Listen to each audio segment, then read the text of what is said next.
Gateway of Malwa, गुना जिले में आपका स्वागत है। एक ऐतिहासिक शहर जो इतिहास के अनमोल पलों को संजोए हुए मध्य प्रदेश की धरती पर बसा है, और ये शहर नए नए कीर्तिमान रचते हुए प्रगति पथ पर अग्रसर है। इसे कभी ईसागढ़ के नाम से जाना जाता था, और फिर 1937 में इस शहर को एक नया नाम मिला, गुना।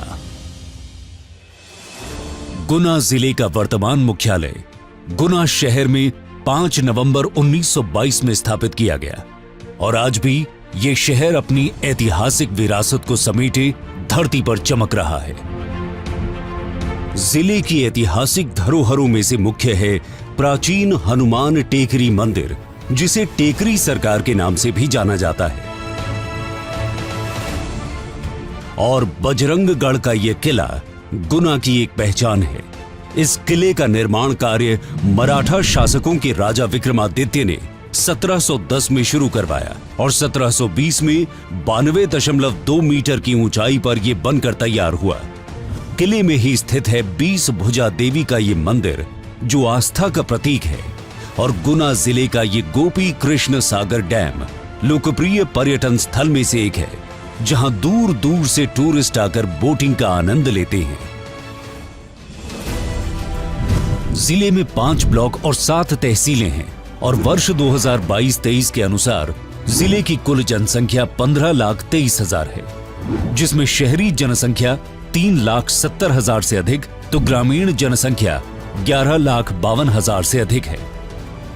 ये चमकती सड़कें और ये एक्सप्रेसवे, लहलहाते खेत, रोशन गलियां और घर द्वार, खुशहाल किसान, हर घर शुद्ध जल, और इन मुस्कुराते चेहरों की मुस्कुराहटों के पीछे छिपी है 20 वर्षों की तपस्या और कड़ी मेहनत। 2003 के पहले मध्य प्रदेश की तस्वीर भयावह थी।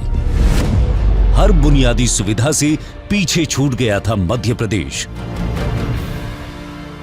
इस ग्राम में और इस क्षेत्र में सन 2003 के पहले कोई भी ऐसी बुनियादी या प्रॉपर वो नहीं थी कि जिससे हम किसान उसका उपयोग कर सकें, उसका लाभ ले सकें। परिस्थिति जरा पहले वैसी ही थी, पर 10-10 रुपए की जरूरत होती तो पति के पास मांगने पड़ते थे पैसे। पहले क्या होता था, हम खेती करते थे तो खिरान रखते थे। पहले जो खिरान रखते थे उसमें तो फावड़ा से छील लिया, छीलने के बाद उसमें फसल अपनी लाए, उसमें पटक दी तो धूल मिट्टी ज़्यादा हो जाती थी। उसमें वो धूल मिट्टी होती थी तो सेठ लोग उसको सही रेट नहीं लगाते थे। पहले क्या सर, मतलब में पानी की कमी थी, तो एक ही फसल होती थी बरसात वाली। पिछले 20 वर्षों में जिले में कृषि, शिक्षा, स्वास्थ्य, औद्योगिक क्षेत्र और इकोनॉमिक सेक्टर में अनगिनत उपलब्धियां हासिल की हैं। माननीय प्रधानमंत्री नरेंद्र मोदी के मार्गदर्शन और मुख्यमंत्री शिवराज सिंह चौहान के नेतृत्व में एक नए मध्य प्रदेश का उदय हुआ है। हमारी सोच है कि जीवन के हर पड़ाव पर देश दलित, वंचित, पिछड़े, आदिवासी, महिलाएं, इन सब के साथ खड़ा हो। मुख्यमंत्री शिवराज सिंह चौहान की लीडरशिप ने सुविधाओं से वंचित राज्य की पहचान से उबारकर एक समृद्ध और विकसित राज्य का निर्माण किया है। मैंने मुख्यमंत्री बनके बंगले में आराम की सांस ले ली। दिनों रात मैं काम करता हूँ, गरीबों के लिए, आदिवासियों के लिए, बेटा बेटियों के लिए, अपनी बहनों के लिए। पिछले 20 वर्षों में ही गुना जिले में अनेकों परियोजनाओं ने जिले की ग्रामीण और शहरी क्षेत्र की काया पलट की है, और उसी की मिसाल है बमौरी तहसील के बल्लापुर में 11 हेक्टेयर में फैला 400 केवी का ये इलेक्ट्रिक सबस्टेशन, जिसे 500 करोड़ के बजट से बनाया गया है। गुना जिले में आज से 20 साल पहले 2 से 3 132 केवी सब स्टेशन थे। यहाँ पर कोई भी 220 केवी का सब स्टेशन नहीं था, और 400 केवी का नहीं था। उस समय हमारे गुना जिले की जो विद्युत की खपत थी वो प्रतिवर्ष करीब 35 से 40 करोड़ यूनिट होती थी, लेकिन अब वो खपत बढ़ के हमारी करीब 150 करोड़ यूनिट के आसपास हो गई है। इसके रिक्वायरमेंट के हिसाब से हमें नई विद्युत लाइनों की आवश्यकता थी, और पिछले 20 साल में यहाँ पर एक 220 केवी का सब स्टेशन निर्मित हुआ है। 7 132 kV के सबस्टेशन निर्मित हुए हैं। इससे भी विद्युत की खपत की पूरी वोल्टेज लेवल नहीं मिल पा रहे थे, तो अभी power grid corporation of India ने एक 400 kV का सबस्टेशन गुना जिले में बनाया है। गुना जिले के शहरी और ग्रामीण क्षेत्र के लिए ये किसी वरदान से कम नहीं है। इस परियोजना से ग्रामीण क्षेत्र में एक बड़ा परिवर्तन देखने को मिला है, जिससे बमौरी ब्लॉक के 244 गांवों में न सिर्फ ग्रामीणों के घर रोशन हुए हैं, बल्कि बिजली मिलने से किसानों की कृषि के माध्यम से ही उनकी आर्थिक स्थिति में बड़ा बदलाव आया है। बिजली पानी अच्छी मिल रही है तो खेती भी अच्छी हो रही है हमारे पास, और बड़ी आमदनी हो रही है और अच्छी सिस्टम चल रहा है। सब मोड़ा मोड़ी भी हमारे बढ़िया तरीके से पढ़ रहा है, लिख रहा है। बिजली बढ़िया मिल रही है, सिंचाई बढ़िया हो रही है, हम लोगों के लिए आमदनी बढ़िया हो रही है। जहां आज बमौरी तहसील के 33,000 से अधिक घरों में वोल्टेज के उतार चढ़ाव की समस्या का समाधान हुआ, वहीं इस परियोजना से गुना, अशोकनगर, शिवपुरी और भिंड, मुरैना जिले के 24 लाख लोगों को फायदा हो रहा है, जिससे इंट्रा स्टेट ट्रांसमिशन नेटवर्क को मजबूती मिली है। एक्चुअली इंडस्ट्री को तो इससे बहुत ही लाभ हुआ है। इंडस्ट्री को जो वोल्टेज कम ज़्यादा होते थे उससे उनका प्रोडक्शन में काफ़ी खराब हो जाता था। अब स्टेबल वोल्टेज मिलने से और कंटिन्यूस विद्युत आपूर्ति होने से उनके प्रोडक्शन में जो कंटिन्यूटी आई है उससे वो निश्चित रूप से बहुत ही बेनिफिशियल हो रहे हैं। ग्रामीण क्षेत्र में भी जब रबी सीजन में लोड आता था तो वोल्टेज बहुत ज़्यादा हो जाते थे। किसान ये शिकायत करते थे कि सर हमारी वोल्टेज मोटर तो चल रही है लेकिन पानी नहीं फेंक पा रही है या पानी बहुत कम निकल रहा है उससे। अब उनको अच्छे वोल्टेज मिलेंगे तो उनको मोटर भी उनकी ठीक प्रकार से चल पाएगी और जितना पानी की रिक्वायरमेंट है उसकी पूर्ति आसानी से वो कर पाएंगे। गुना जिले की पिछले कुछ वर्षों में बहुत सी परियोजनाओं में से एक है ग्राम मावन में स्थित ये स्पाइस पार्क, जो 45 करोड़ 19 लाख रुपए की लागत से 100 एकड़ में बनाया गया है।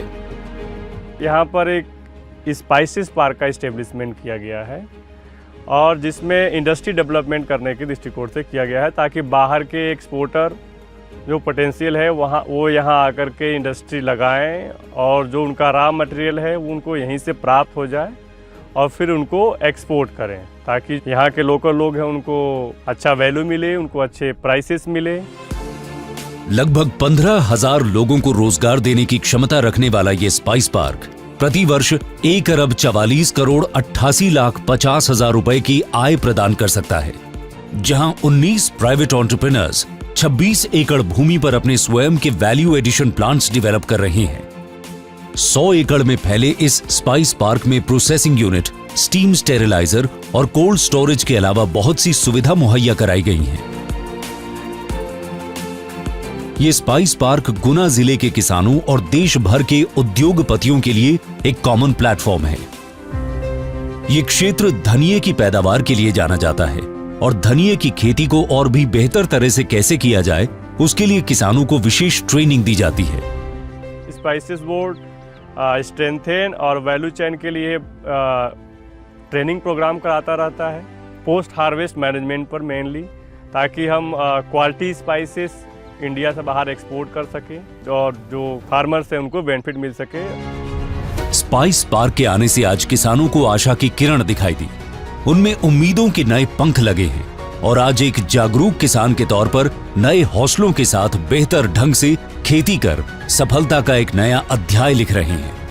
मैं समय समय पर नए नए बीजों की गुणवत्ता और जांच परख वहाँ से बीजों द्वारा प्राप्त करके मैं अच्छा उत्पादन निकालता हूँ, जिससे मेरी आर्थिक स्थिति में काफ़ी सुधार हुआ है और मेरा घर परिवार खुशहाल हुआ है। गुना जिले में इस स्पाइस पार्क के बनने से न सिर्फ गुना बल्कि अशोकनगर, शिवपुरी और रतलाम जिलों के पास स्थित अन्य क्षेत्रों के मसाला उत्पादकों को अपने उत्पादों के लिए बेहतर कीमत मिल रही है। ये स्पाइस पार्क न सिर्फ लोगों के लिए रोजगार का माध्यम बना है, बल्कि आने वाला कल और भी सुनहरा होगा। पहले ठीक से रेट नहीं मिलता था, अब रेट मिल रहा है, माल साफ है तो पैसा आमदनी अच्छी है, तो अब माल हमारा विदेशों तक भी जा रहा है स्पाइस बोर्ड के जरिए। जहां एक तरफ गुना जिले में बिछाए गए बिजली के जाल ने लोगों के घरों को रोशन किया है, तो वहीं राजीव सागर सिंचाई परियोजना ने घर घर पानी और हर खेत हरियाली लाने का काम किया है। पहले ये समस्या थी कि हम ज्वार बोते थे तो उसमें कभी होती थी कभी नहीं होती थी, और तब से नहर आई है, जब से अमेरिका ने बहुत फ़ायदा हुआ। उससे हम 2 पैदा ले लेते हैं, गेहूँ ले लेते हैं और मूंग ले लेते हैं। पानी का वाटर लेवल कुआं में, गांव में पानी की समस्या थी, तो ये डैम से जो है कुआं में वाटर लेवल हो गया, तो हम पूरे मतलब ये 10-20 गांव के पानी पी रहे। 26 करोड़ 72 लाख रुपए की लागत से तैयार राजीव सागर सिंचाई परियोजना, जिसकी सिंचाई क्षमता 3200 हेक्टेयर है। इस बांध की कुल लंबाई 716 मीटर है, जिसका जलग्रहण क्षेत्र 65.65 वर्ग किलोमीटर है। पानी मिलने से आज हजारों किसानों की धान, सोयाबीन, गेहूं, धनिया, चना, ज्वार और मक्का जैसी उपज में बढ़ोतरी हुई है, जिससे किसानों की आर्थिक स्थिति मजबूत हुई है। और बांध के बनने से आसपास के गांवों में सड़कों का भी निर्माण किया गया है, जिससे क्षेत्र में संपन्नता आई है। जब से जो डैम बना है सर, मतलब फसल अच्छी हो रही है, उससे मतलब में आर्थिक लाभ भी हुआ और सामाजिक लाभ भी। आज राज्य ग्रामीण आजीविका मिशन के माध्यम से गुना जिले में स्वरोजगार एवं कौशल आधारित रोजगार के अवसरों को भी बढ़ावा मिला है, जिससे लाखों महिलाओं के जीवन की कठिनाइयां दूर हुई हैं।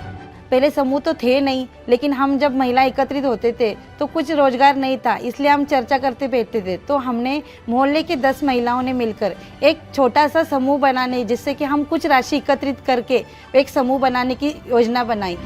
गरीब परिवारों की महिलाओं ने स्व सहायता समूह के माध्यम से संगठित होकर अपने जीवन की एक नई गाथा लिखने का कार्य किया है। आज तक हमने इस सिलाई से अच्छा आय प्रदान किया है। हम हर महीने कम से कम 10 से 12 हज़ार रुपये इसमें हर महिलाएं हमारी दीदियाँ कमा सकती है। और हमने ऐसे हर साल ऐसे यूनिफॉर्म का काम करते। आजकल हमें ना तो हमारे पतियों से पैसे मांगने की ज़रूरत पड़ रही है, ना तो किसी के सामने हाथ फैलाने की ज़रूरत पड़ रही है। आज हम खुद आत्मनिर्भर है। आज राज्य ग्रामीण आजीविका मिशन से गुना जिले में 1,15,073 लक्षित परिवारों की महिलाएं लाभान्वित हुई हैं। इसके साथ ही 10,250 स्व सहायता समूह विकसित किए गए हैं, जिसमें हर वर्ग की महिलाओं के स्व सहायता समूह का गठन किया गया है। गुना जिले के गरीब परिवारों की महिलाओं की न सिर्फ आजीविका में सुधार आया है, बल्कि ग्रामीण गरीबों के लिए कुशल और प्रभावी संस्थागत प्लेटफॉर्म की स्थापना की है, जिसमें 1090 ग्राम संगठनों और 29 क्लस्टर स्तर के संगठनों को महासंघ के रूप में गठित किया गया। साथ ही 7,435 पात्र SHG यानी एलिजिबल SHGs को रिवॉल्विंग फंड के रूप में 930,32,000 रुपए मुहैया कराए गए। इसके साथ ही सामुदायिक निवेश निधि के रूप में 4,656 एलिजिबल सेल्फ हेल्प ग्रुप्स को 3,707,58,000 रुपए उपलब्ध कराए गए और इस तरह 6,077 लाख रुपए बैंक लिंकेज के माध्यम से महिलाओं के इन स्व सहायता समूहों तक पहुंचाए गए। आजीविका के माध्यम से हमें बैंक से लोन मिल गया। शुरू में कैसे 1 लाख का लोन मिल गया, तो वो 1 लाख का लोन हमने 10 जनों में बांट दिया।